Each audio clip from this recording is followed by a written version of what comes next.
Peoples called her Hollywood goddess. Millions knew her face. Millions admired her beauty.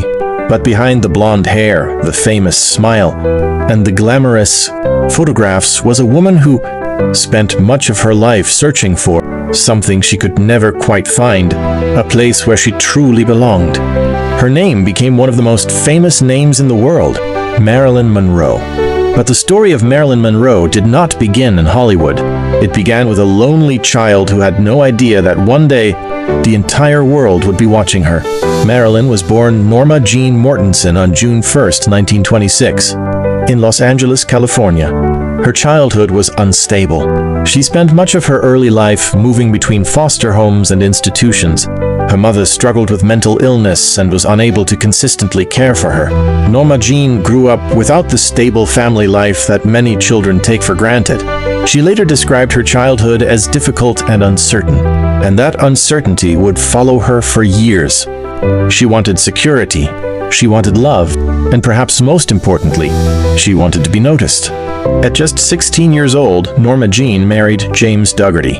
It was a way of avoiding another return to foster care, but the marriage would not last.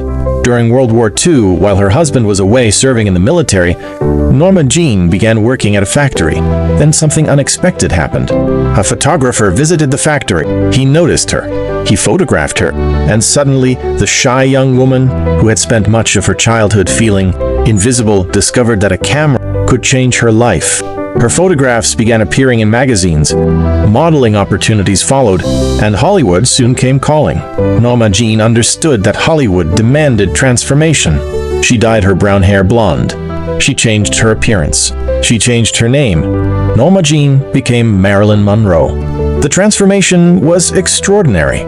But Marilyn was not simply created by Hollywood. She worked relentlessly. She studied acting. She took classes. She wanted to be taken seriously as an actress. At first, Hollywood saw her mostly as a beautiful blonde. But Marilyn wanted something more. She wanted respect. She wanted people to see the person behind the image. Her breakthrough came during the early 1950s. Movies such as Niagara, Gentlemen Prefer Blondes, and How to Marry a Millionaire turned her into a major star. Then came the role that helped make her a cultural icon, The 7-Year Itch. Marilyn stood above a subway grate in a white dress. A gust of air lifted the dress. The photograph became legendary. Suddenly, Marilyn Monroe was everywhere. Magazines, newspapers, movie posters, television, advertisements. Her image became instantly recognizable. But there was a problem. The world had fallen in love with the character of Marilyn Monroe, while Marilyn herself was struggling to be understood. Hollywood wanted the glamorous blonde. Marilyn wanted to be an actress. She formed a production company because she wanted greater control over her career. She studied with acting teachers. She challenged studio executives. She took her craft seriously. And then came one of the most important performances of her career, Bus Stop. Marilyn played a vulnerable young woman who dreams of becoming a singer. The performance surprised critics. She was proving that there was much more to her than beauty. Then came Some Like It Hot. The film became one of the most celebrated comedies in American cinema. Marilyn's performance earned her a Golden Globe. She had reached the top. But privately, things were becoming increasingly difficult.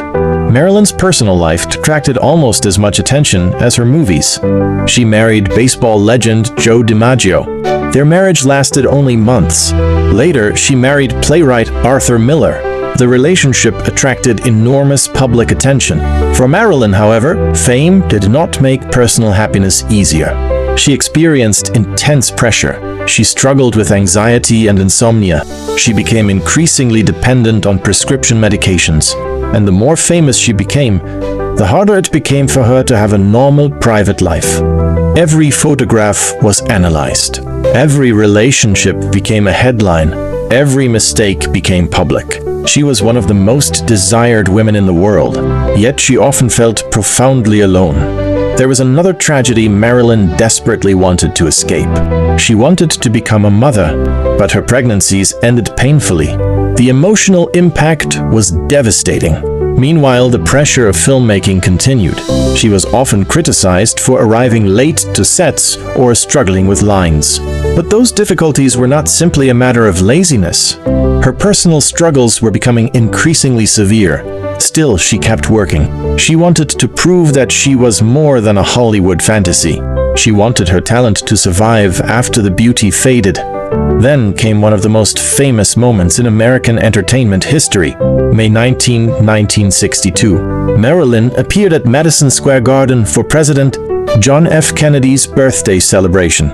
She wore a sparkling, skin-colored gown. When she stepped onto the stage and sang Happy Birthday in her breathy voice, the audience erupted. The performance became legendary. The woman who had once been an unknown foster child was now performing for the President of the United States. She had reached a level of fame few entertainers ever achieve. But beneath the spotlight, her life was becoming increasingly unstable. Marilyn began filming Something's Got to Give. The production was troubled. She struggled with illness and exhaustion. The studio became frustrated. The press speculated constantly about her behavior, but Marilyn was still trying to work. She wanted another chance. She wanted to finish the film. She wanted to prove herself. She never got that chance. On the night of August 4th, 1962, Marilyn Monroe was at her home in Brentwood, Los Angeles. She was only 36 years old. The following morning, she was found dead. The official cause of death was acute barbiturate poisoning, and her death was ruled a probable suicide. But questions and speculations surrounding her death have continued for decades. Was it suicide? Was it an accidental overdose? Were there other factors involved? Many theories have been suggested, but no theory has changed the official conclusion. What is certain is that Hollywood had lost one of its brightest stars, and America had lost one of its most recognizable cultural figures. News of Marilyn's death shocked the world. Fans gathered outside her home. Newspapers printed her photograph. Hollywood mourned. But something remarkable happened after her death. Marilyn Monroe became even more famous. Her image appeared on posters, paintings, magazines, fashion, music, advertising. She became more than an actress. She became a symbol of Hollywood glamour, a symbol of beauty, a symbol of fame, and for many people, a symbol of the darker side of celebrity. The tragedy of Marilyn Monroe is that the world often saw two different people. There was the Marilyn everyone knew, the blonde bombshell, the glamorous movie star, the woman who could walk into a room and command every camera. And then there was Norma Jean, the woman who had experienced an unstable childhood, the woman who wanted to be loved, the woman who wanted to be respected as an actress, the woman who struggled with insecurity and loneliness.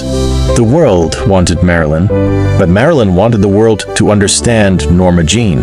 And perhaps that is why her story still feels so powerful. More than 6 decades after her death, Marilyn Monroe remains one of the most recognizable figures in American culture. Her films are still watched. Her photographs are still reproduced. Her voice is still remembered. Her image remains instantly recognizable across Europe and America. But perhaps the greatest lesson of her life is not about beauty or fame.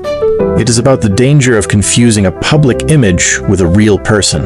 Marilyn Monroe became everything Hollywood wanted her to be. But behind the character was a human being trying to find her own identity. She became famous beyond imagination.